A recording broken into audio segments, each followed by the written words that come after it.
आता सन्माननीय राजसाहेबांनी जो मुद्दा मांडलेला तो आता न्यायालयाने सुद्धा मान्य केलेला आहे. आमची भूमिका सातत्याने हीच होती की भोंगे हे कुठल्याही धर्माचं प्रतीक असू शकत नाही आणि ते काढल्याने कोणाची धार्मिक भावना दुखवण्याची गरज नाही. मुळात जेव्हापासून धर्म उदयाला आले तेव्हा कधी भोंगे नव्हते. त्यामुळे भोंगे हा काही धर्माचा अविभाज्य भाग नाही आणि हीच भूमिका मला असं वाटतं न्यायालयाने सुद्धा मान्य केलेली आहे.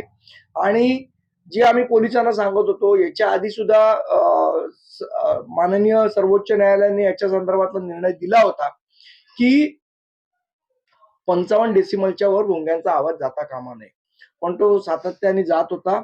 आणि महाराष्ट्र सरकार जे स्वतःला हिंदुत्ववादी म्हणवत आहे त्यांनी सुद्धा याच्यावर कारवाई करण्यामध्ये दिरंगाई केली, कानाडोळा केला.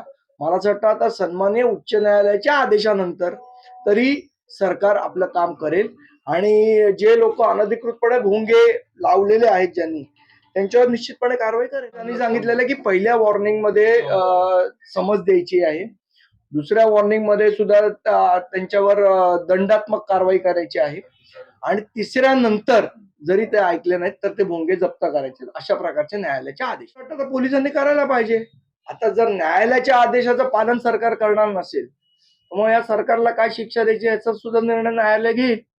ते कंटेम्प्ट ऑफ कोर्ट होईल जर न्यायालयाच्या आदेशाचं पालन नाही केलं तर.